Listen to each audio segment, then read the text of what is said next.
Just a couple of guys, a couple of microphones, and a heck of a lot of know. It's Football on the Know with Jim and Joe.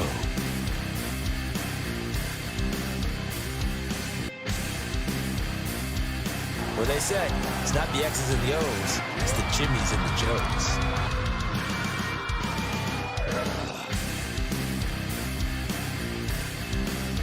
All right, what's going on, everybody? Welcome to another episode of Football on the Know. I am Jim McPhee. Alongside of me is Mr. Joe DeCapita. What's going on, Odos? Yes, it's been a while, but I am back, baby. He's back. Football on the No Show right here for you. I can't wait. I'm super excited, man. It's been a while, man. A lot of stuff has boiled up inside, and I need to release all this NFL dropping knowledge here. Listen, super excited to be back. Can't wait back to get in into Florida, the fold. I can see the tan, And I'll dude. tell you right now, Jesus, I miss you, Florida. I really miss you. But we are ready to hear talk football. Guess what's happening right now, tonight? Right now. It has started at 8:30 kickoff. The East-West Shrine game for all you draftaholics out there. The time for the draft season has started officially. Here we go. And this is where the draft prospects are going to be able to show their talents. East-West Shrine game is the first chapter of all that. We got the Senior Bowl coming up right afterwards. And, hey, let's go. It's official for a lot of teams. -2 that the 30 teams that are on the outside looking in at the Super Bowl that's about to be played. Now their sights are looking towards the offseason and planning for what the A lot of next changes thing to happening do is. along, with the NFL right now. It's pretty crazy. But Ryan McCarthy's in the house. What's going with on, us Ryan? tonight already. He's there. Welcome to the he show, says, bro. MILF, man, I love football. How about that? Like it.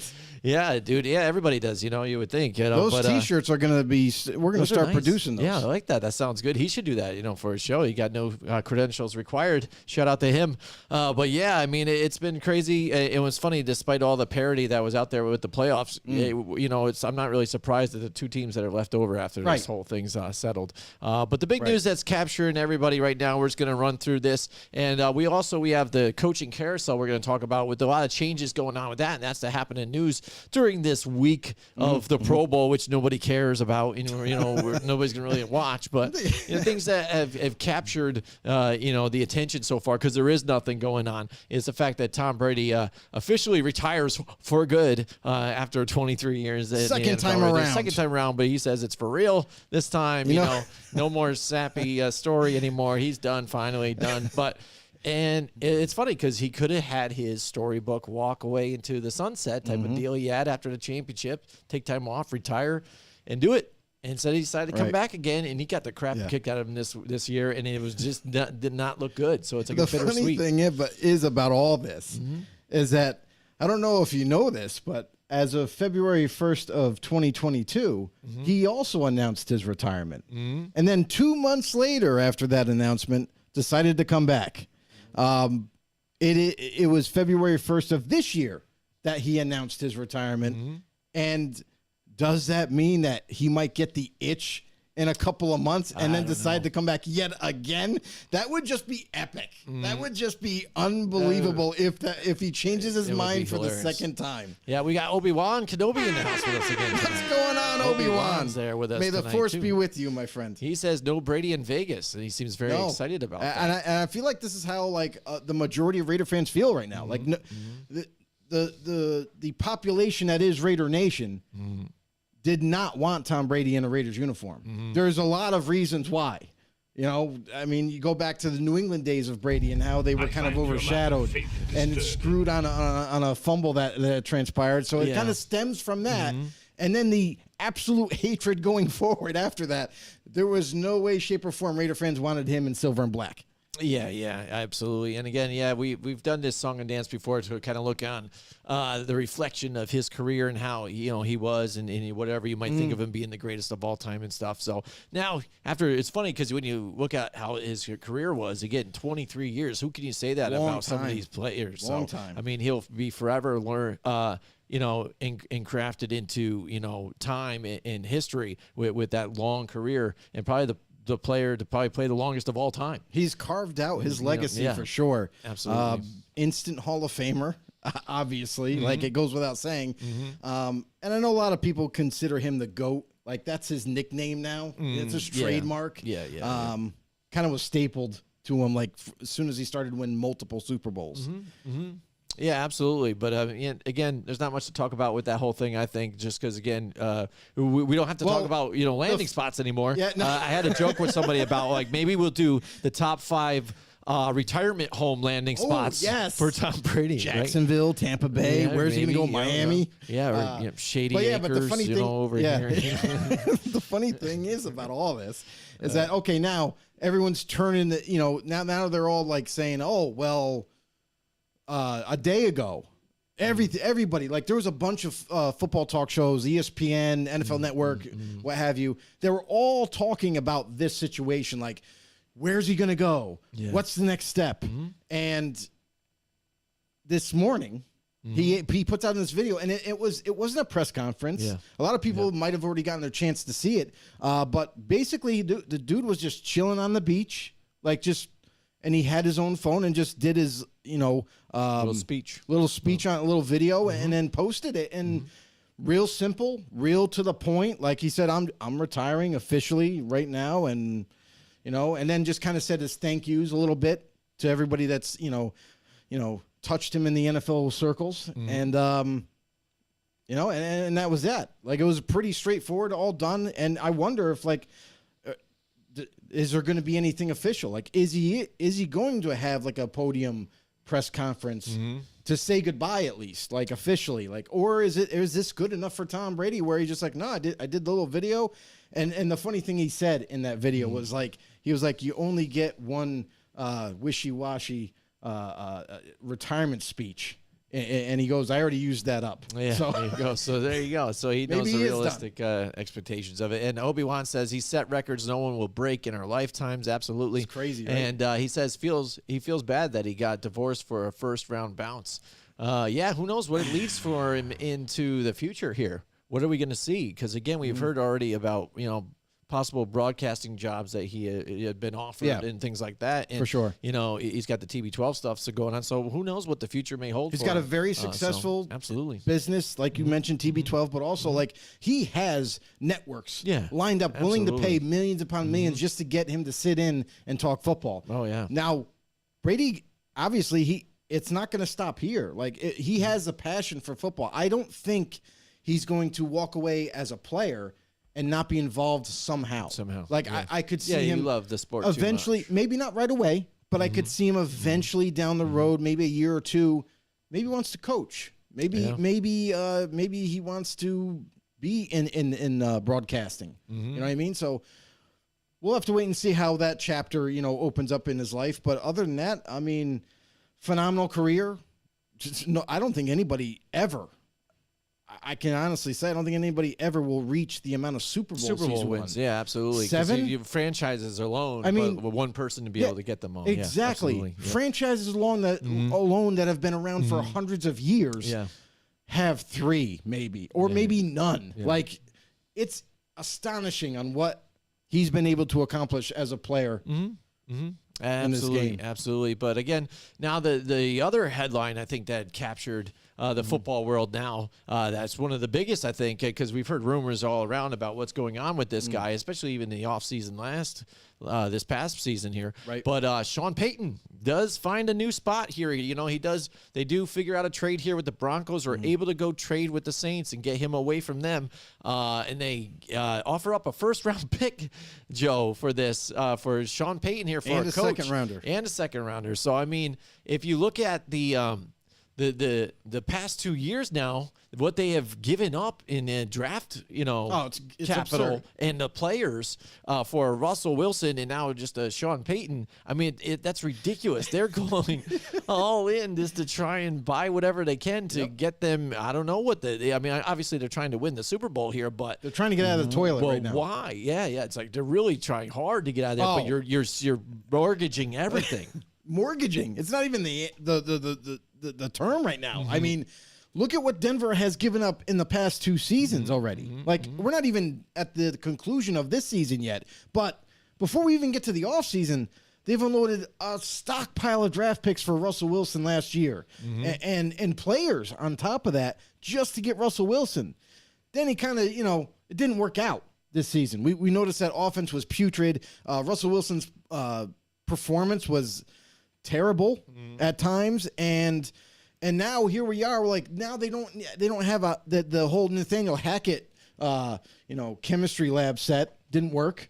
Yeah. The offense that he came from, he wasn't able to install a good enough offense, and it failed miserably. So there goes Hackett after 1 year, jettison him out of Denver. And listen, this is Broncos fans were dying for this to happen, because as bad as Russell Wilson was playing, Nathaniel Hackett never even helped it. I mean, it was a train wreck from the start. And despite reports saying that this is the year for Denver, before week 1 even came, everybody was crowning the Broncos as not only division winners, but maybe Super Bowl aspirations. And then we've seen the train wreck that happened, and there goes Hackett out the door, and Russell Wilson is still there. And they also gave a tremendous amount of money to Russell Wilson in an extension, which blew my mind. I could not believe a guy that has not played a snap of football before week 1, you'd say, hey, let's do a 5-year extension. Let's really lock this guy in. You didn't even get to see him play yet. And now, I mean, hindsight's 2020, right? Like, now we see the train wreck that followed. And here we are, Denver now. Once again, you mentioned it off the air, actually. Desperation. This reeks of desperation for Denver, and here they are. Like, I'm not downing them at all going after Sean Payton. That was the number 1 cream of the crop type of head coach out there. Like, of course you're going to go after him with everything you got, and they did. But in that same in their crosshairs, they also gave up another first-round pick in 2023 for this upcoming draft, and they also gave up a 2024 second-round pick just to acquire Sean Payton, his rights. And then on top of that, we talk about money, right? We talk about money to Russell Wilson. Now let's talk about money to Sean Payton. This dude is going to get paid for this upcoming year between 17 and 20 million annually. Like, what? That's like quarterback money. Like, now, and I get it. You know, he was the all-encompassing offensive guru that you needed, but you better hope, Denver, that this works out, because if it doesn't, it's going to set this franchise back for multiple years. Yeah, absolutely. And when you talk about investing that much money, not only just in players, but in coaches too, on top of it, it better be what gets them over the hump and what they needed. But if they don't, again, they're going to look pretty silly for it. But what does it do for Sean Payton too at this point too for him? Because his legacy now has been, success. Absolutely. What happened with when he took a quarterback like a Drew Brees before, who was on the Chargers, that really didn't look like he might be returning into kind of something, especially after the injury that he had when he was with the Chargers, going to the Saints and then working and building together, getting that success, and now building their own legacies going forward too as well. And back what does then, that do for that? What I'll say is, for people that didn't know about Drew Brees' shoulder injury that he had, a lot of people called it career ending. A lot of people, it was that kind of a serious thing where nobody was really sure how he was going to come back from that shoulder injury, or if he was even going to be able to throw a football. So for him to miraculously come back really strong, obviously that panned out. We all know now. He ends up going to the Saints, and boom, wins a couple of championships while he's there, and establishes himself as a Hall of Famer. But that was an amazing event to happen. But for Denver right now, they've definitely pushed all their chips to the center of the table. They're hoping this thing works, because listen, they unloaded the Brinks truck 2 times now to a head coach, to Russell Wilson as a quarterback. They've also unloaded they've basically mortgaged their future with draft picks. Now, I understand Denver's roster. You look at that roster right now, they have some nice pieces that Sean Payton can work with. Yes, Russell Wilson's there and whatever, but listen, if anybody can fix Russell Wilson right now and get this offense back on track, it's Sean Payton and his creativity. Jerry Jeudy's there, Cortland Sutton's there. They have players to utilize. The running backfield that they have is insane. And then defensively, their defense was their highlight this year. So, but my thing is now that you have Payton in here, what's the staff going to look like? Like, obviously, Sean Payton and his offense and his creative ways. That's going to take over the offensive side of the ball. Now, how's the rest of the staff going to fill out? Who's your next defensive coordinator going to be? Now, from what I hear, he's trying to retain, I'm going to butcher his name. I think it's Elijah Avero. Mm-hmm. He was there last year as the D coordinator. He's trying to retain him to keep that continuity. Smart coaches do that, right? Mm-hmm. So let's see. Maybe if he's able to keep him there and kind of fill out the staff a little bit better, who knows? Maybe they can make a big turnaround. All right, I'm going to catch up with all the comments out there. We appreciate you guys dropping the comments out there. Yes. We really appreciate you guys. Jim Harbaugh to the Chargers, Brady to Michigan is what Obi-Wan says when we were talking about Brady's retirement. Yep.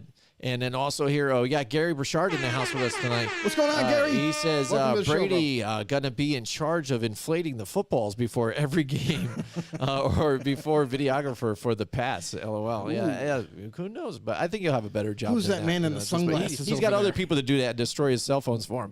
Godzilla Media in the house with us tonight. He says more pressure to succeed in Denver in 2023? Absolutely. Question mark. Sean Payton or Russell Wilson?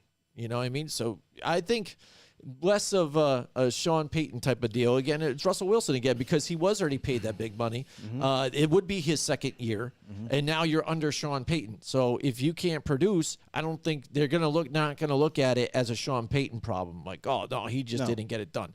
It's we got the wrong quarterback. You know, first of all, he was washed up. You know, we did mess up on that whole situation. Right. So I think it's more on a Russell Wilson to kind of prove that he is something, because if you look at Russell Wilson's career, now he's getting older and a few years have gone by here for him.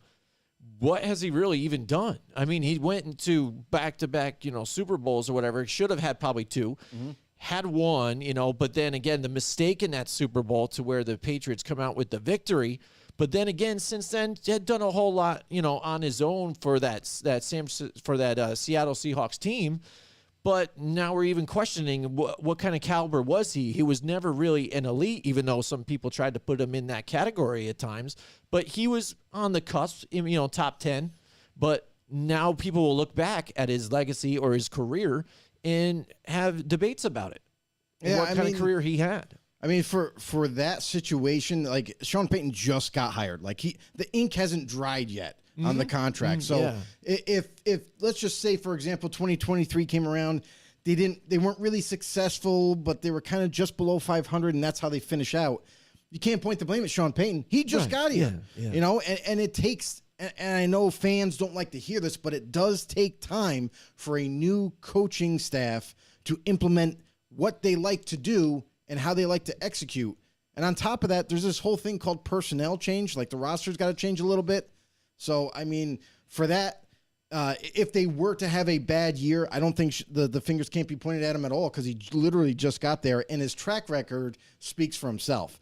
For Russell Wilson, on the other hand, Denver's kind of stuck with him no matter what happens. Yes, there's a lot of pressure. There's definitely more pressure, I would say, on Russell Wilson as well to perform, to become definitely become better than last year. And it shouldn't be too hard to be.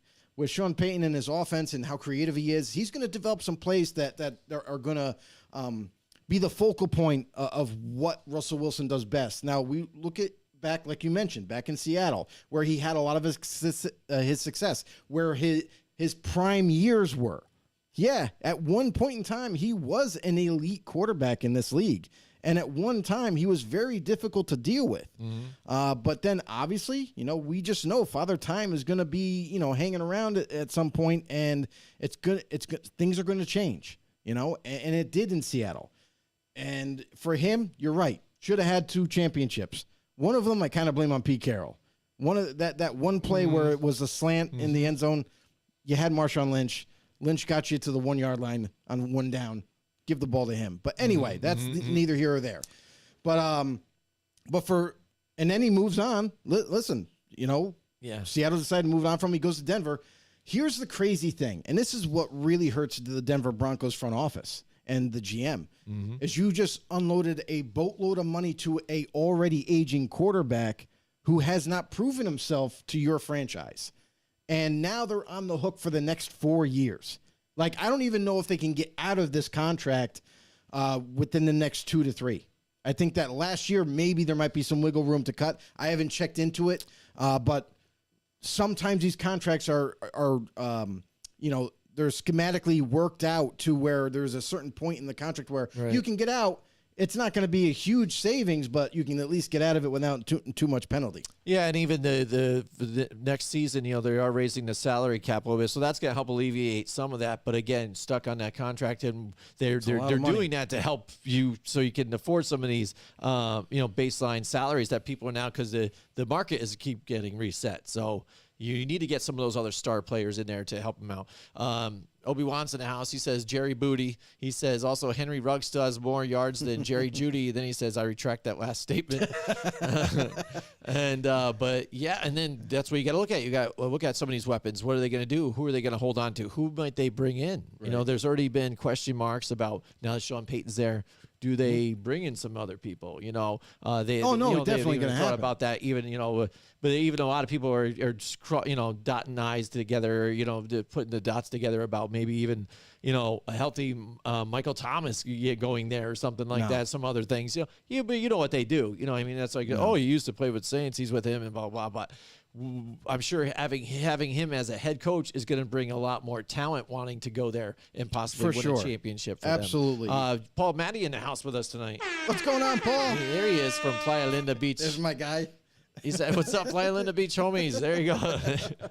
Absolutely. Check it out. But yeah, absolutely. It's that's an interesting story. We'll see what happens again with the Broncos, the Denver Broncos, moving forward again. Is he going to be able to get them out of the hole? It is a lot to put in on a coach, but he is one of the better ones, the most sought at this point, and for him to be off the market that quickly, I think is pretty interesting. If anyone is to do it, it's going to be him. And it might not be right away, because obviously there's that little it didn't take him long to be turnover. Retired type of either. For him to be back. It's a little turnover. He played a game, and that's really what he did. A lot of people are like, oh my God, he's retiring. Oh no, the Saints miss out on a legendary coach. And okay, but something tells me that he saw the writing on the wall when Drew Brees decided to retire, and he started to look ahead a little bit, and he started to notice, but we don't have a whole lot of money in cap space anymore, and Drew Brees, our quarterback's gone, so who's going to replace him? Oh, yeah, let's bring in Winston. Let's bring in Andy Dalton. When he started to look ahead and see these things start to transpire, he's like, well, I can't win a Super Bowl with those guys. I don't have anything.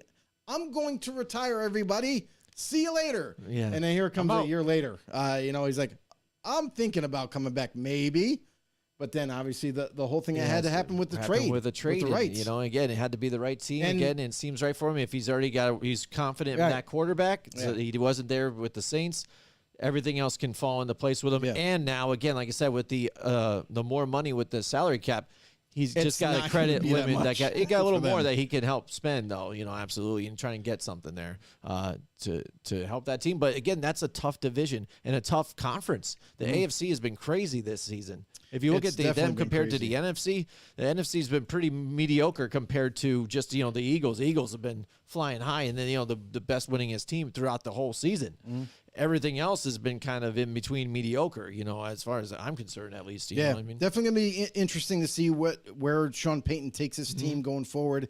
And obviously the staff still has to be filled out. Everybody's going to stay. Usually especially when a big time name like Sean Payton comes in, he's going to want his own guys. So whoever he can bring in, we'll have to wait and see who that is. Yeah, absolutely. And all right, and I think one of the bigger headlines I thought was pretty interesting too, because when we heard the news about this one after the Cowboys loss in the playoffs here to the 49ers, just decimated here by them.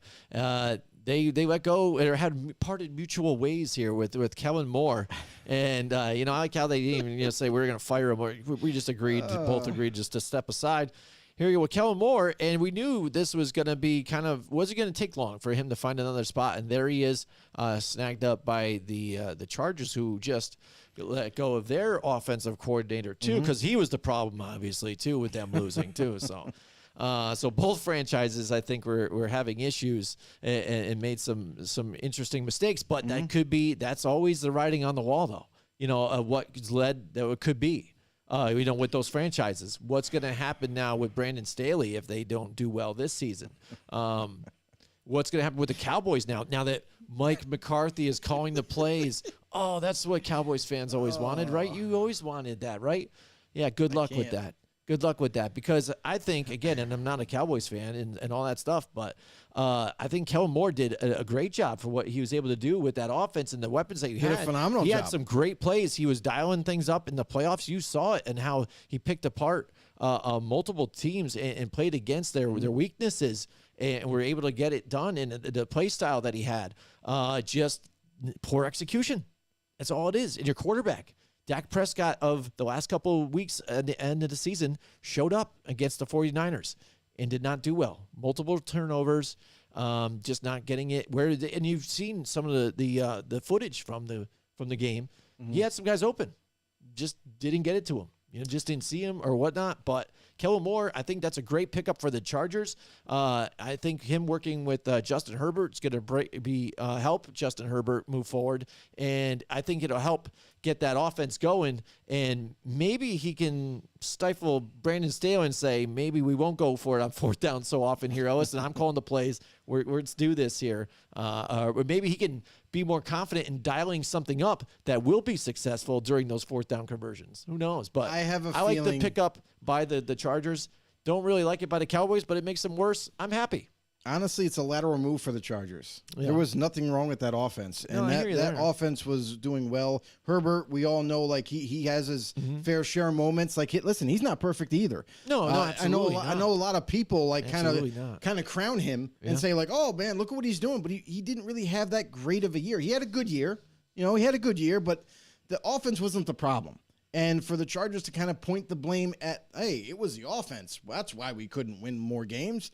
Like, there wasn't a problem there. The problem was actually Staley's defense. That's what the problem was. There was plenty of times where the Chargers had big leads or even just a lead in the second half, and it was all given up because the defense couldn't stop anybody. So this move, to me, is just a lateral move. Kellen Moore did a phenomenal job in Dallas. He worked, and he picked plays that best fit the players he had on the field. And they did utilize the run heavily, and they used it for play action plays, and he did a lot of smart plays in this season for Dallas. Look how they set up the plays there when they had Cooper Rush in. They were winning games with your backup, right? Running that offense, right? But that's the same thing. It's like he was just calling good plays. So for you to point the blame at Kellen Moore because you fell short. McCarthy, I have an issue because I've had an issue with Mike McCarthy since Green Bay. Green Bay, I used to always complain. He had Rodgers, and because he had Rodgers as his steed at the quarterback position, he was just steed, like, I like that. Oh, let's just throw the ball a lot. We have Aaron freaking Rodgers. Let's throw the ball a lot. And sometimes, and a lot of times actually, it got them in trouble. When they needed to bleed the clock, he's still throwing. They didn't run the ball enough. Now Mike McCarthy is now in Dallas, and all of a sudden, hey, I got this, Jerry. Just give me the playbook. I can do this.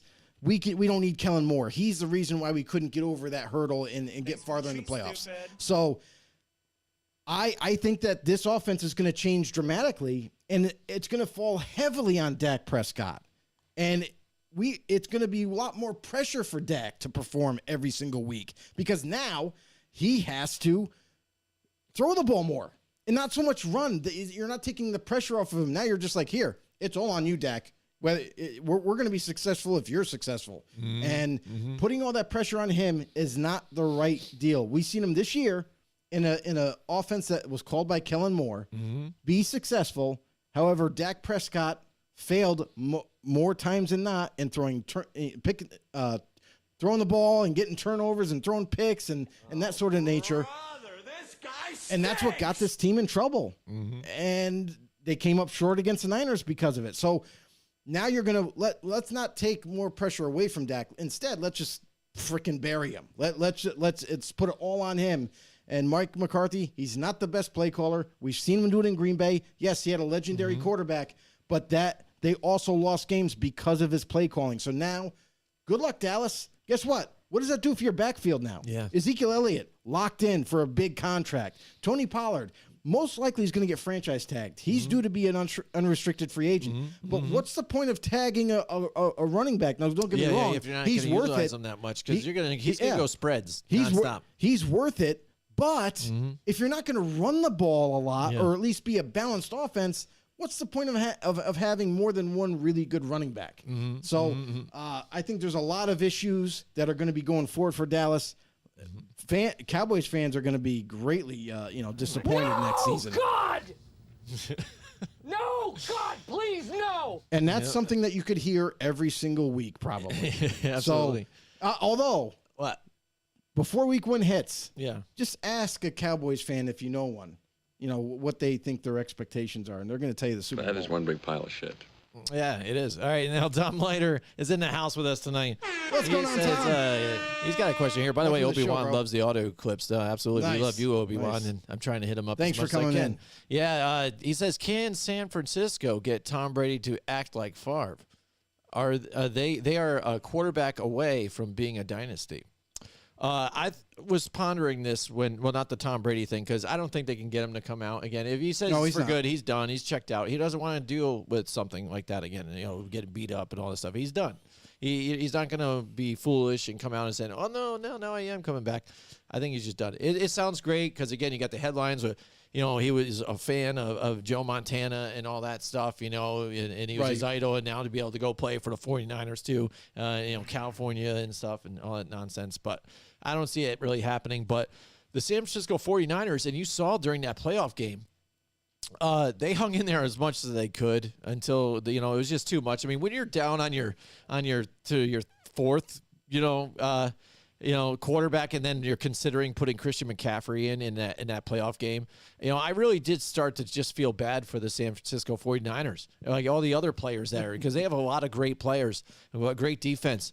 And when it just instantly your quarterback that has led you there, when his number was called and not expected a lot, but gets you there, and he's injured right away with that elbow injury, and then you're going to a Josh Johnson who definitely did not have it at all, and that's why throughout his career he's been a backup, because it shows you right there he couldn't even handle just a snap. It's sad because they weren't really in that game really a whole lot since then, and just made it an uphill battle throughout the game. And it was sad to see that throughout that game. And I felt so bad for him because until then, again, I've been impressed. I've said it in multiple shows about how this team has been able to win, yet still trying to find a quarterback throughout this whole situation since they got Jimmy G in the trade and were able to get him from New England and sign him to a deal. Because they've been trying to answer questions, and if he was even the guy, and the questions have been going on throughout his career with San Francisco. And then the fact that they go and trade up and get Trey Lance, and that seems like it's a bust, but yet have this guy in Brock Purdy, a late draft pick, and still have success and still get to the championship game one step out of the Super Bowl to get back there, I think is really impressive. And I've bashed Kyle Shanahan multiple times where I thought maybe he should get fired at times, but I really have to commend him after this particular season and after what they've been able to do. Yeah, I mean, for San Francisco, can they lure Tom Brady out of retirement? Possibly. I mean, you can never say no to anything anymore. A lot of people thought Sean Payton was done, but there was still that kind of little bit of inkling that something might resurface later on, and it did. So can they? Sure. I mean, it's possible. Anything's possible. But is it likely? Probably not. This just seems like the announcement that Tom Brady made. Impossible. It just seems like it's more genuine this time around. It's not as kind of stationed. It's not as written up type of deal. And it seems like he's really going to officially retire and call it quits. So for Brady going to San Fran, don't think it's going to happen. And you got to remember, he's not that young. Like this guy has He's done. not young. He's not that young. He's just not young. I mean, we're the same age right now. Yeah. So Yeah, I know. I can't. That was a accept Wedding that I'm just Crashers not young. reference. Oh, Yeah.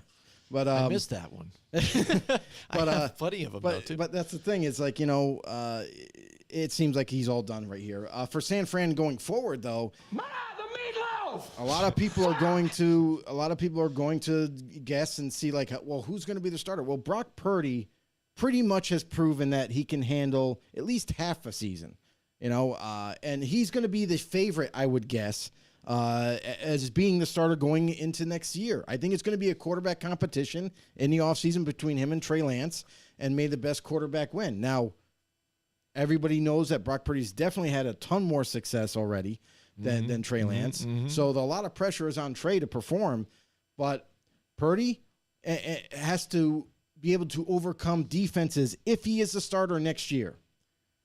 Defensive coordinators got plenty of film on him now. Defensive coordinators are going to look at his weaknesses. They're going to attack it. Look at what the Eagles did.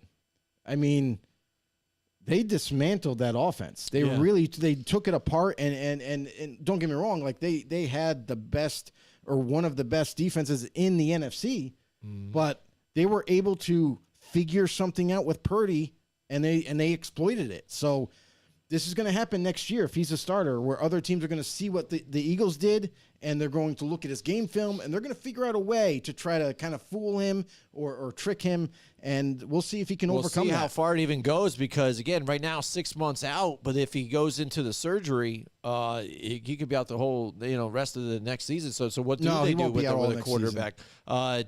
Tom Leiter says Tommy John surgery is tough. It ends careers, so no promise Purdy will even play again. But the advancement in the medical field, like we said the same thing about ACL tears not too long ago. No, and I now hear look you. at us now. Right. I'm just saying anything's possible. It just changes the window, though. I mean, you want to talk about even just what they did to him again. How much of him will we see this year? You know what I mean? So what do they do at the quarterback position? They're left with something. Depending on what happens after he gets his second opinion, whether he gets the Tommy John surgery or not, what they do? Trey Lance. That's it. That's the reason why they took him third overall. Now they got to make it work. I guess they that's have the thing. Yeah. It's a great. Brock Purdy was a great story. Don't get me wrong, and it's amazing. It sucks what happened to him in the playoffs, but listen, this is the NFL. These kind of freak things do happen all the time. And it would be I think the Niners they're not pressured at all. Honestly, they still have Trey Lance, who's going to come back and he's going to work out, and they're going to utilize him if they have to. If Brock Purdy comes back, doesn't need surgery or whatever, and he can just heal on his own, he'll be back. And then they can have that true quarterback competition. That's kind of what I expect to happen. Now, if he needs surgery, obviously that might stunt that whole idea right away, but he can still come back from it. Like I have no issues where I think that Purdy will play again. I think that they're going to get it right and fix it. And if it does take longer time to heal, then they got Trey Lance waiting in the wings to kind of be the starter temporarily until Purdy comes back, and then we'll see what happens. Yeah, I mean, they're kind of playing with house money at this point, too. I mean, because they were willing to start the season with They've been very Trey fortunate. Trey Lance anyways. So, the fact that maybe they might still have something with Brock Purdy could be that's good in its own, because they weren't expecting it. But, yeah, absolutely. So, I mean, there's a lot of the coaching stuff going on. We'll talk about D'Amico Ryans, I guess, quick or something now. I don't think it's too crazy. I mean, yes, he's been able to do something here with that 49ers defense, too. Great job. We weren't sure what was going to happen when Robert Saleh moves on to the Jets and what he does with that Very organization, how it's going to happen. But it was a seamless transition in what he's been able to do and what you have with that personnel, too, and getting there. And getting it done, amazing to where it's won him another coaching job. Unfortunately, it's with the Houston Texans, but that organization, maybe he can help turn that organization around, though, and hope that it's just not another, dead end job for another guy and another African-American coach too. You know what I mean? Because, that moves on to another. Lovie Smith was the dead end job. No, I hear you. For D'Amico Ryans, this is kind of like a dream come true. And make fun of it all you want, but the Texans really aren't that bad. They're on their way to being a competitive team and to really push, other teams in the NFL. So we saw this past season with a shitty coaching staff, to be honest with you, and they were able to compete in games. Lovie Smith was absolutely terrible in making decisions as a head coach before, and then in Houston, still repeated the same decision. So with playing, the thing that cracked me up is the quarterback rotation. Like game to game, all three Yeah, when you quarterbacks start played. you know when you That's start doing that, you got absolutely problems. ridiculous. So first time I've ever seen that in the NFL. And then we've seen how the season kind of transpired. But this is a team that has pieces. They have a halfway decent offensive line. Now they're gonna have to maybe look into maybe re-signing their tackle, who's due to be a free agent, to kind of keep that offensive line secure. But other than that, what do they do with Cooks? Cooks wants out. You know, they got to work on maybe a draft day trade type of thing that's going to happen. And then going forward, just keep adding pieces. They added a couple of really good defensive players last year. Jalen Petrie kind of blew up out of nowhere as a rookie and played great. I'm going to forget the corner that they drafted, but he actually played well until he got injured. So they have some nice pieces that they're working with now. If they can just kind of fill out that defensive side of the ball, maybe add another receiver or two. They have a good tight end, Jordan Atkins. Like things are looking up for Houston. And remember, like we still like Davis Mills. Davis Mills. Davis Mills is still promising, but they're picking second overall in the draft. They could take another quarterback and let him duke they it have out. Something to do. So a lot absolutely. of decisions that had to be made for D'Amico Ryans, and I think D'Amico Ryans is going to do well as a head coach. He's definitely the defensive minded guy. He wanted to bring in someone that is aggressive defensive play caller. They do that. Ryans is there. He's loving it. So let's see what Houston can do going forward. Absolutely. Tom Leiter's in the house. He says, most importantly, who won the picks this year? One of you is drinking. Winners Of course, don't use drugs. we keep getting pressured into We drinking. keep getting into it, but there it is. But, you know, we kept this going throughout there because it's been so narrow here. We're going through the playoffs right into the Super Bowl, and Joe has a 1-game lead right now going into the Super Bowl. So what it is I'm going to probably just pick the opposite of whatever Joe goes with the Super Bowl. But there's the standings right now. And again, very impressive, This Joe. could- we have been impressive this year again. That's all right, buddy. Nobody go. can stop us. You know, look at these other That's it. analysts and their records and what they have, man. We just plummet we them. did really good against them. And I'll say this: there's definitely a couple people that I noticed like on Facebook that I'm friends with, and they were doing the kind of the same thing. Not Yeah, really yeah. part of our picking thing, but they do it every year by themselves. Yeah. And the post, and there's just one dude. His name's Anthony Shea. He killed us. Oh, really? Yeah. Wow. He killed us. Man, Like that's crazy. He had, I think, at the end of the season, I really don't remember because I just kind of looked at it real quick, but I think he has like at least a 10-game winning streak above us. Oh, really? Like he was amazing. So yeah, kudos. So to you, then he was Anthony. consistent throughout the season because we did Very have a couple consistent. of those weeks, like 3 weeks or Dude. so, that were lulls that were terrible. The whole first half of the season we were really bad. lost. Yeah. Couldn't it was. figure it out. It was. And then even again for me, I was just again picking against my Giants in the hopes, you know, again that because I'm thinking they were was a losing win-win with for the you. personnel. So yeah, but that's what I mean. I'm like, and then they kept winning that way. So I'm like, I'll just keep doing it. And the fact that we are with the Yeah, picks. So. Tom, thanks for bringing that up. Yeah. Thanks for reminding us. Yeah, reminding But us hey, about it. But yeah. The funny thing is about this competition now is if it ends up in a tie, I think we all got to We all drink. Then maybe we'll turn it into a drinking game or something crazy. I think something different. It's going to be interesting to say the least. Should be fun. Absolutely. I think last time even too, like we had fun when I was drinking, and I think Tom was a part of it. I think like whenever I said a key word, like they kept like texting it in the comments or leaving the comments, and I was like, yeah, that was a bad idea. We had to should not drink do that. again. Yeah. Was it shots or something? Maybe or something? Yeah, or I think that's what it something, was. but It was pretty hilarious. But hey, yeah, absolutely. listen. And we love you, know-it-alls out there. Do you guys? Yeah, definitely. That kind of brings me to what I was going to talk about. Listen, all you guys out there that make this show possible. Listen, this is the reason why we do it. It's the community that we have here. This is amazing. We have people from all over the U.S., Florida, over in Seattle. Like you guys have been amazing. Just to name a couple there. But overall, listen. If you are new to the show, if you love talking football, if you love to share some knowledge here, this is what it's all about, man. We like to have a blast talking football. We bounce some ideas off us. We stir up the conversation a little bit, get a little crazy sometimes. Do us a favor, head over to YouTube, search us up, Football on the Know Show, and when you do find us, hit that subscribe button for us, hit that notification bell to let you guys know when we go live. And as well as always, you can also follow us on Facebook, become a member, become a know-it-all. You can also tag along with us on Twitter at FB_no, and anywhere you get your podcasts. Yeah, that's true. You can bring us on the go and be in the know like always. Anywhere, iTunes, Spotify, you name it, we're there. Hit the follow button on any podcast that you might find.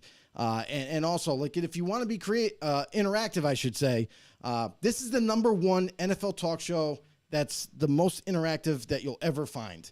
So make sure you drop in, like Tom, like Obi-Wan, like a lot of our old school know-it-alls. Mike Tackett also, I don't know if he's here yet or not, but he usually chimes in. But this is what it's all about, man. We're growing this football community. Please help us out. And while you're over there, make sure you like the video. Make sure you comment down below. Make sure you share it like crazy to everywhere you can to help us grow this army. Absolutely. Joe, you've been in Florida and stuff, so we haven't really been able even to talk about this, but the playoffs have been going on, and it's been exciting stuff in the last couple of weeks. Crazy. Yeah, and so, Really I mean, crazy. I know you got a lot of built-up energy and stuff, some things we really wanted to even talk about with some of those games the previous couple of weeks. We're not going to dive a whole lot into this whole thing. No. But let's just do it this way. It's like, what's been your takeaway from the playoffs thus far, getting to this point with some of these matchups and how they've all played out? Right. I mean, just to touch on, like, just generalizing this on all the games, some things have transpired where we didn't see coming, and for the most part, for the teams that are there, it kind of was always the likely scenario of what we're seeing in the Super Bowl right now. A lot of people thought the Chiefs were going to make it again, and on the NFC side, who were the clear-cut favorites? Eagles and Niners, and they kind of duked it out. And the Eagles were superior. They really showed that they were the better team in all facets of the game. And they deserve to make a Super Bowl. So I would say, like, the two teams that have made the Super Bowl are and always would, or what we thought was going to be the end result this season. So we got two of the best teams playing on both, out of both sides, and it's going to be one hell of a Super Bowl. Yeah, and what do you think about even now? Because when we played this whole thing out, and we were rooting for the Buffalo Bills here too, and they're a lot of the favorites to move forward and they were win one this of whole them. thing. And having that home game in the snowy weather, that kind of advantage, you would think, and to not even really show up to that game, and even the game plan seemed odd to me. When I'm watching the game, I'm definitely. like, why are they not trying to run the ball more? Why are they putting in Right. all the hands of Josh Allen to try and throw? Because obviously, even too, during the game, you're seeing the receivers drop the ball. So get that running game going. And that always been our talk about them. That's got to be their game plan. They should run the ball more. They should get this, make it better for them, so they're not just trying to put pressure on Josh Allen. Because I know there's been memes out there and things brought up about this, but since Brian Daboll has stepped aside and been part of the New York Giants organization, we've seen Josh Allen throw a little more interceptions or have a little more turnovers this year. You know what I mean? I don't know if it's just confident now he can just make the throws or do some things. Obviously, it's been opportunities have messed up. Receivers not completely. They're tipping off their hands, Going like off the their Cole hands, Beasley exactly. interception. Exactly. But again, don't put it to that situation so that happens. It's snowy. It seemed like the Bengals understood the situation more than the Bills, who play in that stadium, who deal with that weather all the time. A Cincinnati team that came in with Joe Mixon and just pounded the rock over 100 yards rushing, but then even when it stepped up to be Joe Burrow's time with injuries on the offensive line, still gets it done. What do you think about that? I was going to get to that. There you go. You kind of broke down the whole game for me. No, sure. But no, I'm real quick. I just got to say, listen, point blank period. The Bengals outplayed. They were more physical than the Bills in Buffalo. And it's that simple. Like, for the Buffalo Bills, just like you touched on, like, that's how I was thinking about that game when I'm watching it. And I'm like, what are the Bills doing? Okay. What did they do well the previous week? They got the ball to Dawson Knox, who was wide open half the time because everybody forgot about him. The Bengals were way too concerned with double teaming Stephon Diggs and keeping him out of the game. So if you have double team on Diggs and you have a guy locking up Gabe Davis, what's another receiving threat that could really kind of open this offense up? Oh, I know. You have a tight end by the name of Dawson Knox, who they did not use until the latter part of the fourth quarter. And it blew my mind. Not to mention not running the ball when there's situations. Take some pressure off of Josh Allen. Take some pressure off of that passing offense, because clearly the Bengals defense was more worried about them throwing the ball than running the ball. And the Bengals did a phenomenal job at game planning against them. They did a great job of execution on that side of the ball. And then you look at Buffalo and it's like, okay, we get to the halftime. Let's see adjustments.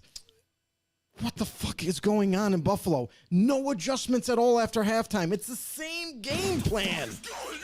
I mean, it was aggravating me, because Buffalo's a better team than what they played. You know what I mean? They're better than that. They've shown it in the season, and for them to come out in the second half and to not really make much changes until it was way too late. Yeah. The Bengals did a phenomenal job on offense. And listen, you bring up the two offensive line starters that were out.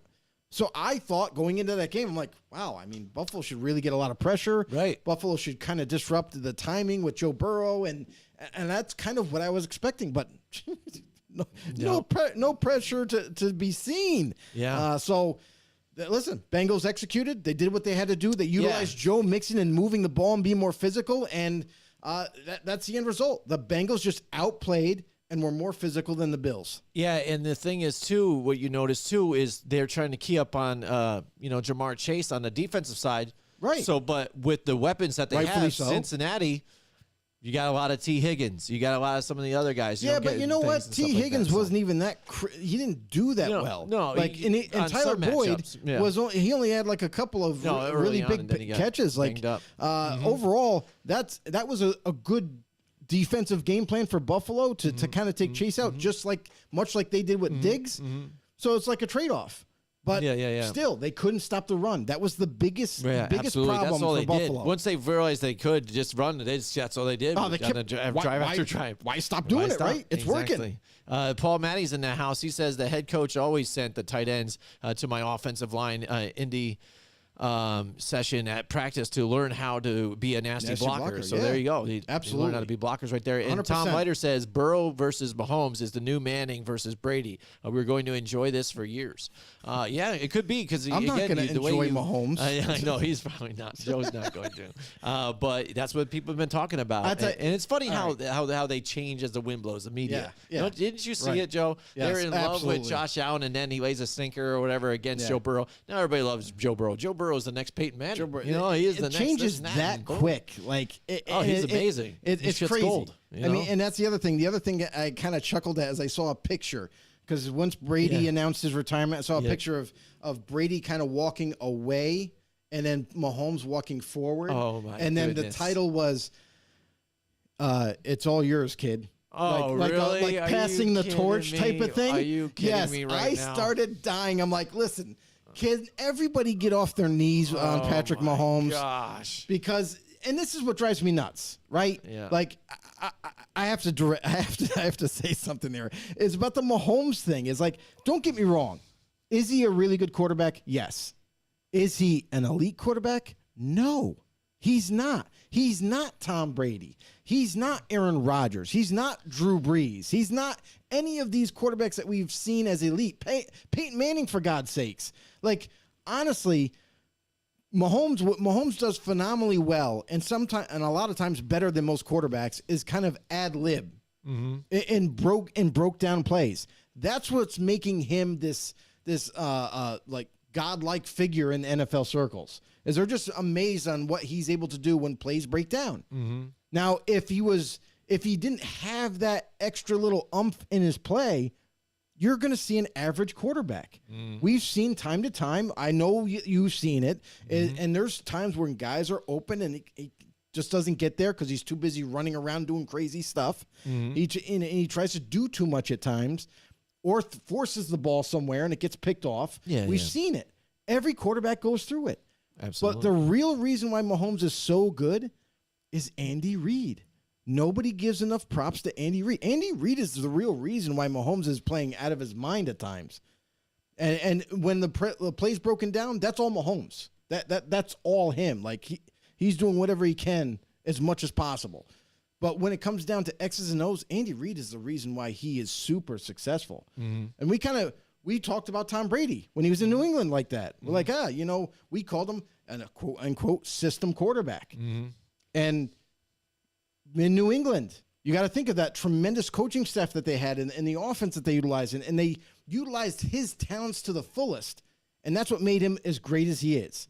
So if you're going to compare Mahomes to a great quarterback or something like that, let's hold up a little bit because he's got a long career to go. And yes, he's doing some phenomenal plays, but we still got, he's only 24 years old right now. Yeah, exactly. And again, when the chips were down, he started to lose wide receivers in that game. You saw how mediocre the offense wasn't that good anymore. Become. You know what I mean? Paul Matty says he can't see other posts. Am I partially banned from the show? I don't think so. Absolutely not. Absolutely not. I don't know. I think Mike Taka had the same type of issue or something like that. He couldn't see some of them. He can't see other all posts the from other people. Yeah. No. Posts. No, because Paul, just so you know, some of our viewers on YouTube, when they comment, you're not going to see that because you're on Facebook. Yeah, that's true. That's all it is. We have different. So we're our platform and our channel goes on YouTube, Facebook, and Twitch. So we're any one of those realms. When we get a comment, that's true. You're not going to see all of them unless you do watch via YouTube. YouTube shows the Facebook posts on top of it too. By the way, just a little information for you out there. Mahomes, so Paul, why don't you head over to YouTube? Do us a huge favor over there. You good? Yeah, that would help. So Tom Leiter says Mahomes is Favre without the stupid INTs late in the game. I mean he's got the strong arm. He's got the mobility, which I could see too as well. Again, but he's human again. But it's just funny how even at the end of the last game, how he runs just to get that little bit of that first down. They praise him after, like, look, you got it done, and this and this. Like, yeah, because he had nothing else to go on to. He had to take off, and he's like pointing to the guy, yo, block for me, get that guy so I can get close. Some of the plays he makes, they like, oh my God, I can't believe he pulled that off. Well, really, like he threatened to run and then just tossed it over the heads of the guy to a wide open player. So it's like, but and again, some of it is just even the style or even the fact that he is still a threat to run them. Absolutely. The fact that if he's injured or not, because even the play where he kind of steps up a little bit and gets close to a line of scrimmage and that linebacker bit and then he just threw over top of him. And I was showing my son again, when that happens, I'm like, see, that's what you do. You get that respect there. They think you're going to take off, and then it's called the pop and shoot. And that opens that up. You wait for that guy to bite in on you to run. Don't cross the line of scrimmage. Boom, pop it over the top. You know what Mahomes has? That's what helps him. Mahomes has at times some spazz. Yeah, that's what he has. That's right. You're true. You're true. That is right. And every once in a while, the spazz comes out, and he does these crazy plays, and people are like amazed by him. Yeah. Here's the problem that I have with Tony Romo now. I got it because this goes hand in hand. Oh boy, Romo and his calling the game. Listen, I used to love Romo as a play-by-play caller, and now I'm starting to hate him. Yeah. And this is the reason why. Because whenever he's calling a game with the Chiefs and talking about Mahomes, Mahomes can never do anything wrong. Like he was kind of making this blasphemy statements and stuff like, oh my God, did you see Mahomes? He's playing with a broken leg and he was able to pull that play off. And I'm like, dude, you've been in the league before. He's shot up on painkillers right now. Yeah. That's why he's able to just move around like nothing's really bothering him. I mean, Romo was unbelievable to me, like how he was talking about Mahomes and how, oh my God, he's amazing. He's going to figure this all out. Like he nothing can stop him. Like it was absolutely crazy. I've never seen a one-sided call of a game than that game with Romo. Easy, real nice. If I didn't have puke breath, I'd kiss you. And he probably would have said that to him. Yeah, he probably would have. And then Paul Matty says, if I was Mahomes, I'd have a girlfriend who was much hotter. Right? I would too. You know what I mean? Are they married now or are they engaged? They're engaged. They're engaged, but I think not they're married. yeah, they're just getting engaged, married. but they probably yeah. Until she signs the prenup. Yeah, maybe. She might have to that's sign what I the mean. prenup. She's got a lot of red flags. So I'm like Paul Matty on this whole situation too. I would find a hotter girlfriend that has less baggage or less things I have to worry about with her on, the TikTok and all that crazy stuff and getting so close to my brother and stuff. That's kind of weird stuff. Yeah, what else we got? All right, Tom Leiter says, you're the GM for Seattle. Here we go, Joe. Wow. We're putting our GM hat I would on now. kill it as the GM for nice. Seattle. Let's go. All right, here we go. Let's play a game. and welcome. I want to play a game. Let's play Here we a go. game. We're the GM. What right. do you do in the draft? All defense or go after a quarterback? You know, this is a good question because they pick in the top 5. They got the pick from the Broncos. So, Tom, is it, if I'm correct, is the Seattle pick, is it the 5th or 4th pick? I think it might be the 5th pick. I think the Colts are picking 4th. But correct me if I'm wrong, Tom. But anyway, they're picking in the top 5. They're in the perfect spot to land one of these 3 quarterbacks that people are talking about. You know, Will Levis and C.J. Stroud and of course I'm going to forget the third one. But anyway, Bryce Young. Yeah, from Alabama. Those 3 are going to go. Most likely, people are saying that Bryce Young is going to be the number 1 overall quarterback taken. And who knows, right? It's like ice cream. It's whatever flavor you like as a franchise and what you want to do offensively.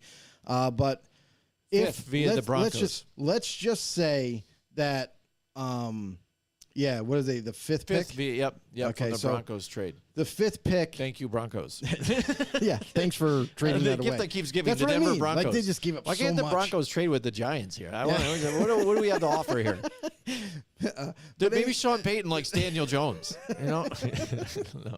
But anyway, like if I'm Seattle, honestly, like listen, Geno Smith isn't like 27 years old or like in his prime, like type of deal. Yeah. Like he's 30, I think 33. I want to say, but Geno Smith. Listen, there's going to be a time and place where he's going to have to step away, or maybe he was a one-hit wonder in a sense. Like he had a phenomenal year last year, but who knows? Maybe now that teams have gotten a ton of film as him as a quarterback, and they're going to start picking him apart, and you never know what's going to transpire going forward. Now, the other big question too for Seattle is: do you re-sign Geno Smith? I mean, because he's your proven commodity, due to be an unrestricted free agent. I say yes. I say you sign him to like a 2 or 3 year deal. And then in the draft, when you're picking that high, man, it's hard to pass up, but you could potentially get another franchise quarterback and not miss a beat. I mean, this is a team that I think I would. It depends who's there. It depends who you like. Like for Seattle, let's just say for shits and giggles, the Texans take Bryce Young, right? Now you got your choice between C.J. Stroud and Will Levis. Well, to be honest, for me, I know Ohio State quarterbacks aren't super successful as of yet in the NFL, but I really like C.J. Stroud. I really like what he can do. He's super accurate. He's really smart. He's got a cannon for an arm. He's got mobility. He doesn't use it a lot, but he has that mobility in case he needs it. So I think he would be perfect for Seattle to plug him right back in, maybe even just compete for the job with Geno his rookie year and see who wins. And then the rest of the draft, you got to attack interior defensive line. I know that was a problem for Seattle in depth-wise. They need more depth there. They could use some more depth at defensive end. And they've done a phenomenal job with adding more young talent in the linebacking core, and they have these tremendous DBs. Tariq Woolen to be named Rookie of the Year, I would think, defensively. He was amazing. And then offensively, let's rebuild this offensive line. Let's make this even a stronger offensive line. They got Charles Cross and Lucas. I think is it Andrew Lucas or whatever on the right tackle. 2 rookies this year, Jim, that not only were drafted this past draft, but also started all year, and they did a good job. Like, let's just do what we do. Like, let's keep building this franchise. So that's what I would do the rest of the draft. I would definitely take a quarterback because of, hey, I'm there. I wouldn't have been there otherwise. Yeah. Let's take a quarterback, whoever we like, and then build the rest of the roster through the draft. Yeah, Tom Leiter says, replying to Paul Matty with the whole 5. Tom Leiter. He says the 5th. Yeah, the 5th pick is what he says. Draft a quarterback with the hottest mom. That is a very good tip, everybody. You need to pay attention to this because it could play into some decisions in that top 5 spot. And after all, the Pete Carroll was snubbed. You know, he's talking Coach of the Year? For Coach of the Year. Yes and no.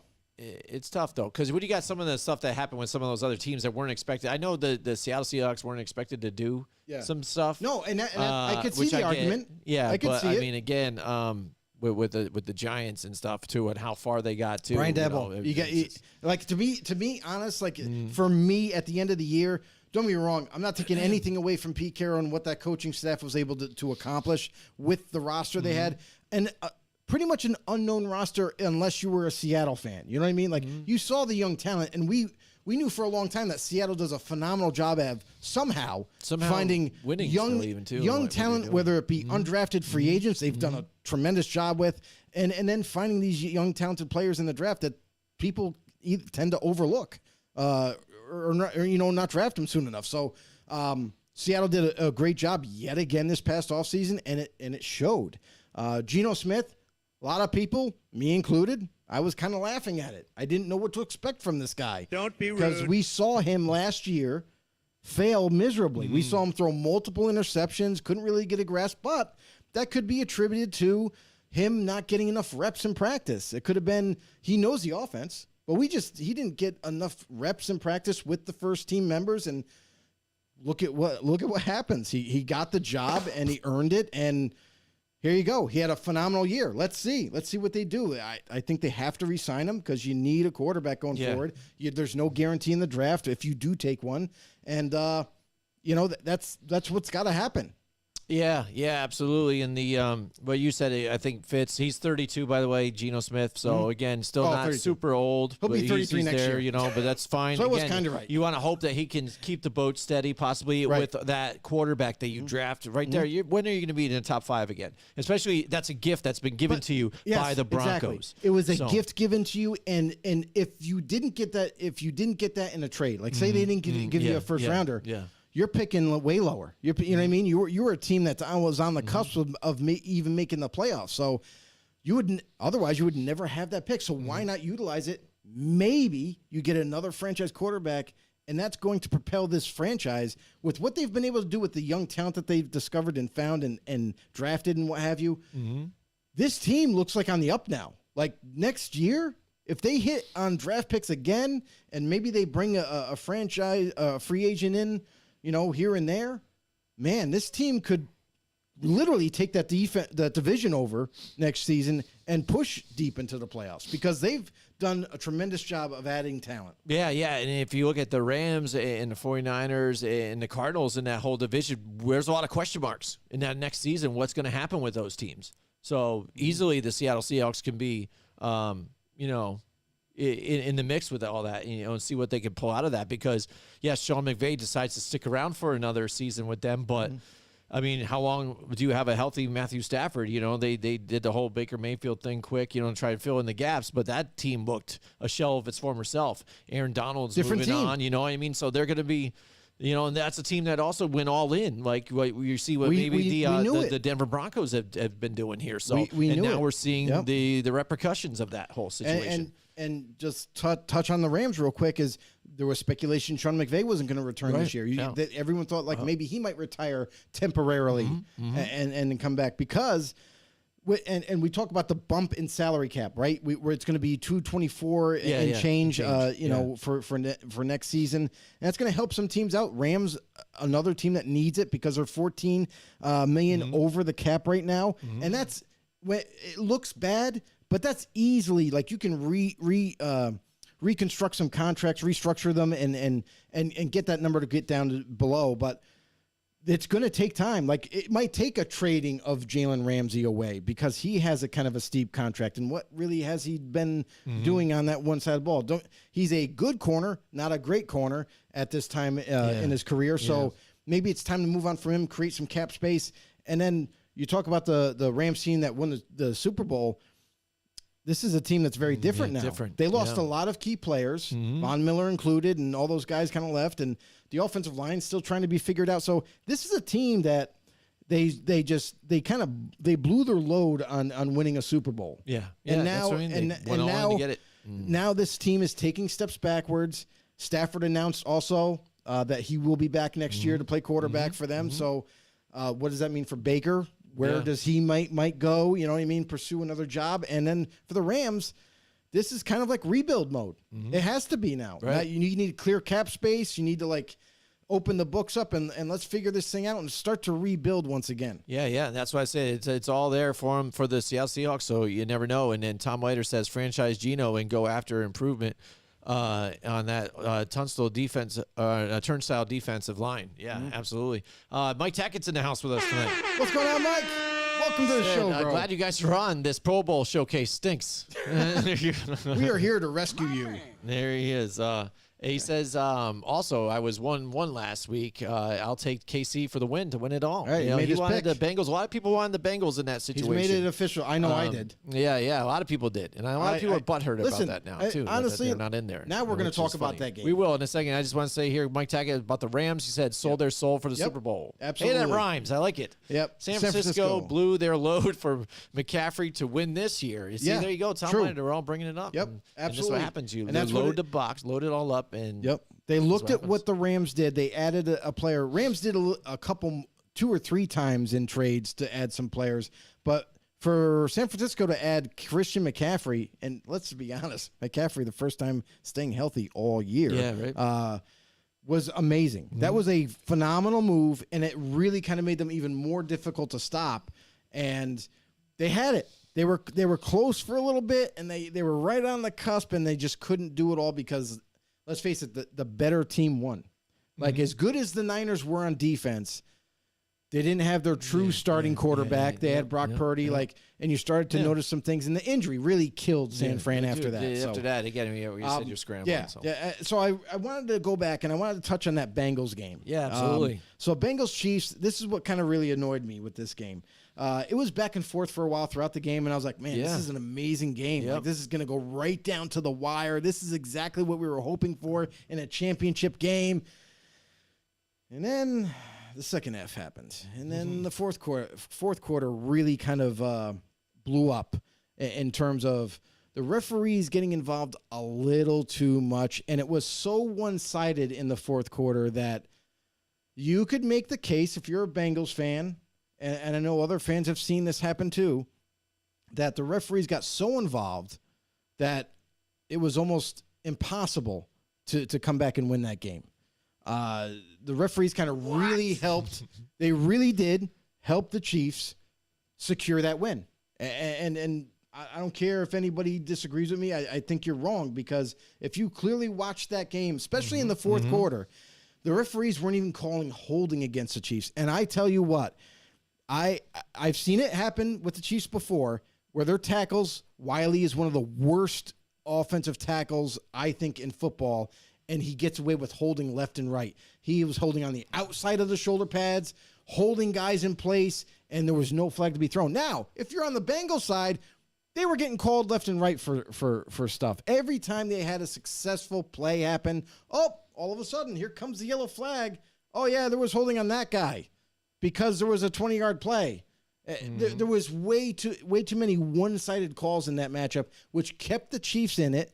And then, out of frustration, the linebacker for the Bengals, when it could have possibly went into overtime.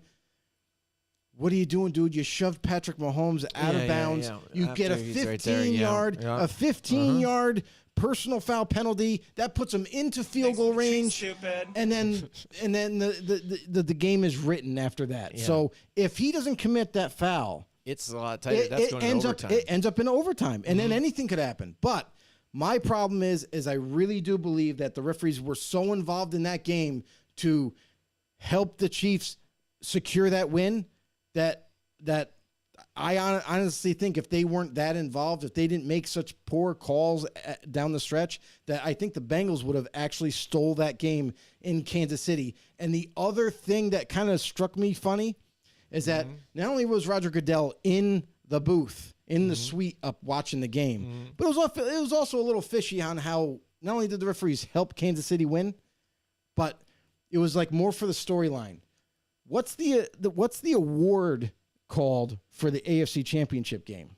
Oh, yeah. What is it again? It is the Lamar Hunt Trophy. Yeah. Which is Kansas. That's Kansas City's president. That he's that's the family that owns Kansas City. I'm sorry.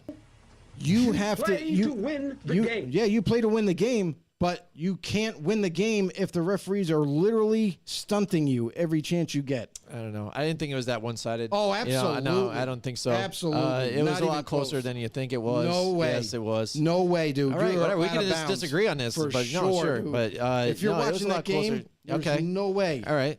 But You there was can't. definitely calling stuff on the Bengals that should have been called, though, which they did. Not at the down the intentional stretch. grounding, things like that. That definitely there's intentional grounding. that goes things like without that. saying. You know, I'm things not like that. saying So that. it was definitely happening. But dude, the fourth quarter, that was atrocious. I It don't was know. I terrible don't think referee so. call. I mean, there was some Absolutely. questionable calls at Not even different close. times, but I don't think so. Fourth quarter, nope. But can't debate that at all. You play. It was so You one-sided. fight through it. It happens. That's why I it don't- shouldn't happen. But it does throughout many times. I The think referee should not I think be. in some of the other games that the Bengals, have been favorites in some of the other ones to get them to advance too. Yeah, no doubt So, about it. I hear you but there, This but, I game, mean, this was the game that I was don't know. so one-sided that it kind of blew my mind. I don't know. Maybe it's the tale of two halves. Like maybe the Chiefs got a little more favoring their way in the second half, No. but I think in the first half they really didn't get a lot of No. calls that should have been called, even on the opposite side. So, and I'm not a Chiefs fan. I'm just looking at it this way, but I just think that's what I saw at least. That's fine, but Nope. I don't think it was like the referees It won was the so game for the one-sided, Chiefs. bro. I don't think the referees won the game for the Chiefs. No, you Or, can't you know say what I'm win the saying? game for them. Yeah, but what no, you can I say is think they helped won them because win. of. No, I don't know. They but- definitely did. Well, that happens all the time with games. If there's a bad call Yeah, here but and it's, there, or it's whatever. the and biggest that they problem. miss. The biggest, yes, you're right. Because even on some of those other ones that they don't call, like you see when they say if it's a touchdown, call it so they can review it. When they don't, and a team has to force or use a challenge to challenge that call. That's a problem, I think, too. And it's all about interpretation when you see it and how it's thrown. Because you saw multiple times throughout that game that they had to get some of those challenge flags out there to try and correct some of the calls that were not called correctly, or that some things that they missed. I'm like, how did you not even look at that? Right. And maybe say, Yeah. let's call it a touchdown, so at least Yeah. we can, question it and look at it afterwards to see if they're overcalled. You know what I mean? Yeah, but that's what referees are taught to do now. If it's close in the end zone, they're almost taught to just They call it a should do, touchdown and they haven't, because though. it is reviewable. But if they say I clearly saw this happen and it's not a touchdown, then it sucks. But that's the way it is. But most of the time they will call a touchdown if it is that close. Yeah, and I hear you. And even what made it even that much of a closer game, because the Chiefs were going to the red zone pretty quickly, easily on a lot of it. It's just that fumble from Patrick Mahomes at midfield is what really kept that close and hurt the Chiefs altogether. Besides that, it was like neck and neck, you know what I mean? And the Chiefs are even driving again to probably score to go up on that whole thing. But since that fumble, it seemed like, and again, with the constant wide receivers going in and out on injury throughout that game, They got it was beat up. ridiculous. They definitely got where beat you had up. to throw Sky Moore in there, But, and he is terrible. That's the other thing I'll say too is about the Bengals defensive coordinator. He fell flat on his face in that game. Like I understand that they have some key players that they utilize, like Travis Kelce. I mean, I'm sorry. He's the favorite target all the time. Yeah. And you were literally leaving him wide open by himself 5 to 10 yards in the middle of the field. And then you're like, oh, well, when he catches it, then we're going to come up and tackle him. Why? Yeah, I don't get that. Why ever. weren't I don't get this that is- ever. this I is can understand that too. My yeah. thing Yeah, is yeah. for the Bengals, they needed to come in with a better defensive game plan, and we've seen them do it before. The other 2 times they faced Kansas City, they outplayed them all facets of the game, and they won those games. This game, it almost was like they were so worried about the deep shot that they kind of just left everybody open underneath and played a soft zone. You can't do that against an Andy Reid offense and Patrick Mahomes and that team. It doesn't make any sense. So I think the Bengals defensively never made adjustments again. Right. And it faltered that whole game plan. Offense was for the Bengals struggled mightily the whole first half. And it was like, dude, what are you doing? You don't have your 2 starting offensive linemen. Chris Jones is eating your offensive linemen like candy and creating so much pressure. Had 2 sacks in that game. And it's like, what are you going to do to combat that? Right. Where's the double team? We didn't see they that did. until late. We did, yeah, double team a little bit when he went inside at D tackle. Then you saw in that last play that ended up helping end. them out. He moved out to D end, and you would have thought that said wherever he moves, we put 2 on. You know, Right. if he moves outside, you and I are on him. Then Funny you know what I thing mean? about that play is that the tight end was right there. Yeah. So if you're a tight end, I understand Yeah, I that know. wasn't the call. Yeah. I understand it wasn't the call. You're supposed to go out and release. go out, yeah, but if you're a tight end there, you got to think like, I'm going to chip him before I go out. Yeah. Even if it's not part of the play, like he's been killing you. Yeah. Yeah. I mean, saw it. That to me, that's another thing. Yeah. Like Zach Taylor kind of got picked apart.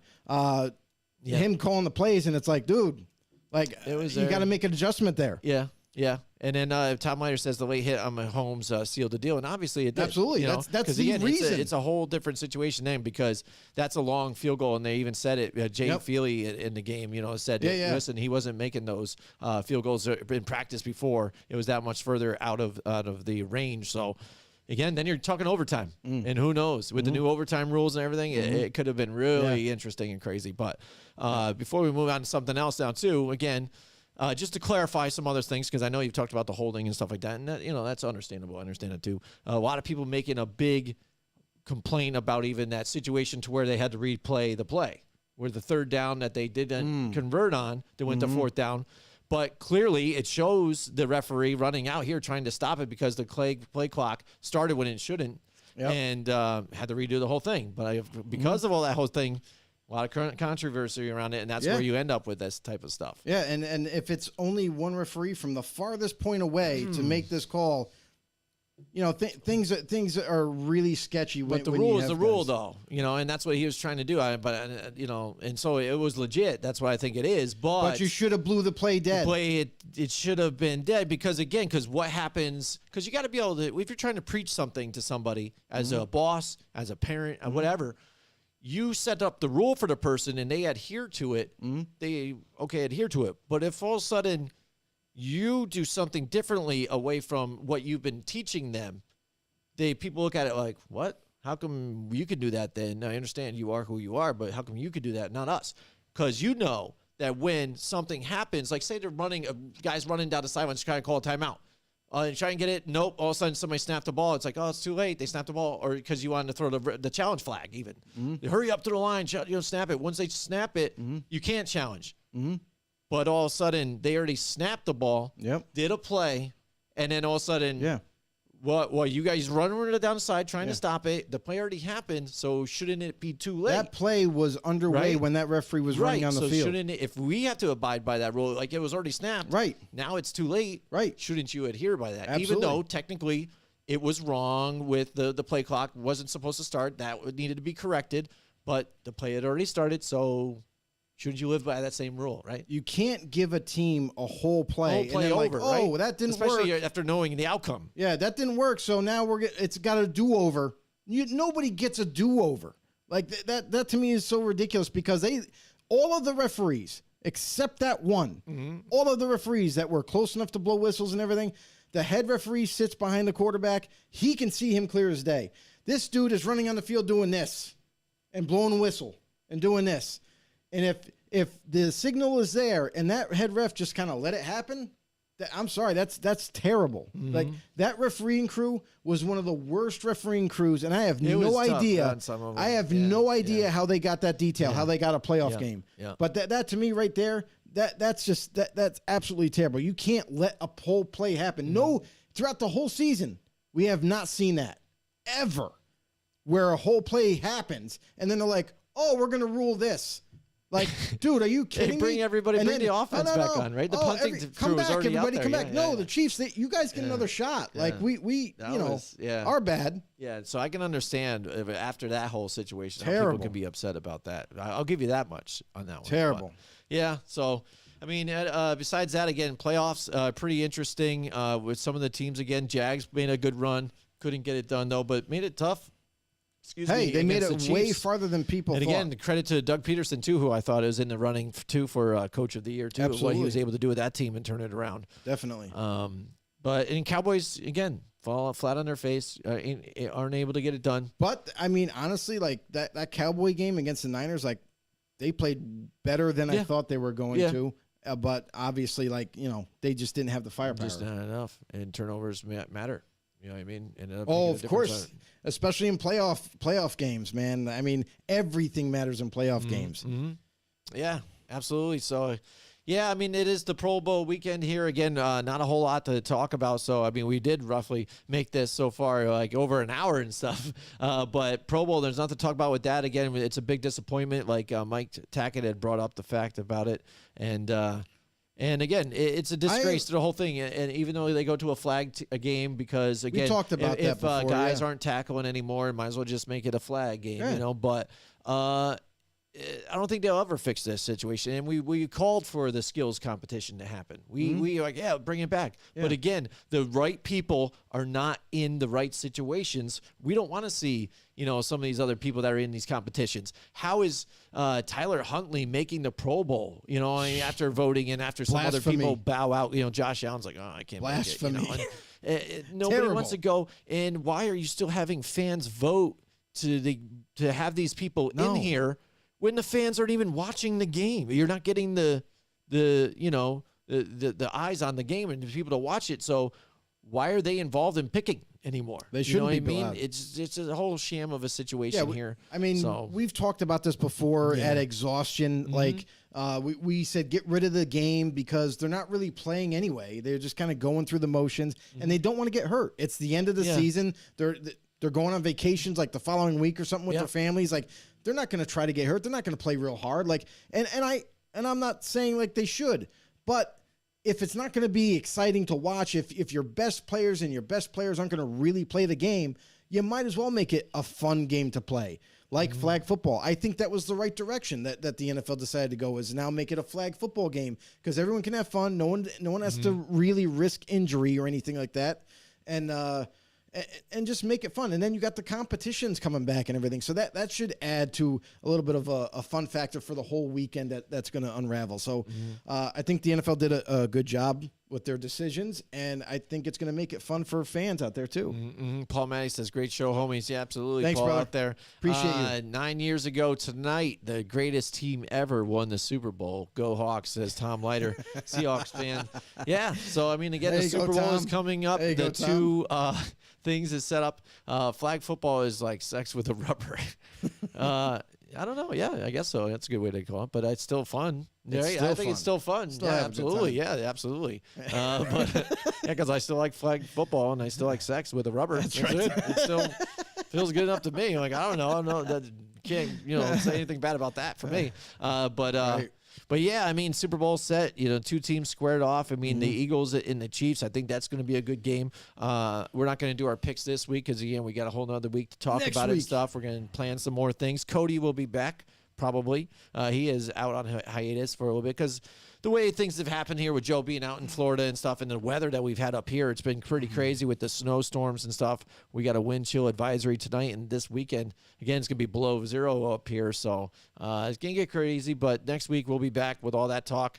And the competition's fierce. It's going to get down to it, and who knows, maybe we'll have a tie. Paul Manning says Eagles win. Tom Leiter says, take the Pro Bowl back to Hawaii. It gives the players a great vacation place that they don't go every year. Yeah, I think so too. Yeah, I think moving into Orlando was the dumbest thing in the world. And then now it's in Vegas. It's like, okay, they've outplayed the whole Vegas thing since Legion Stadium came. How many things have they had in Vegas now since then? Just kind of bang, bang, bang, bang. Yeah, all kinds of stuff. And it's like the most expensive ticket in town. Yeah, like I think it's the second most expensive. Super Bowl's there next year, right? Yeah. So I mean, it's like bang. But everything. It's the thing is like the whole deal for the Hawaii, where they would station the Pro Bowl in Hawaii. A lot of players were all in on that. They're like, hey, that's pretty cool. We get to go to Hawaii. We get to hang out with our family and friends and have a good time. I agree with you, Tom Leiter. I think they need to have it back in Hawaii and kind of permanently in a sense, unless they're going to have it in different, spots that where it's like kind of like resort like, you know what I mean? Like it is a real vacation for these players and the families. Absolutely. All right, but that's it for our show tonight. I hope you guys really enjoyed it, and we love the comments. We love you guys engaging with us. Absolutely. Shout out to all the know-it-alls out there. Do us a huge favor, guys. Like we know a lot of you kind of chimed in today. The comment section was blowing up. It was amazing. Thank you guys for all the support. Without you guys, this show wouldn't be as fun. Hashtag know-it-all. And do us a huge favor. Listen, spread the word. Friends, family, anybody that you know that likes football. Make sure you get them to come on over to YouTube. Hit that subscribe button. Hit the notification bell. Let you guys know when we go live. And that's right. Have the time of your life every single week with us Wednesday nights. All right. Thanks a lot, everybody. We'll see you guys next time.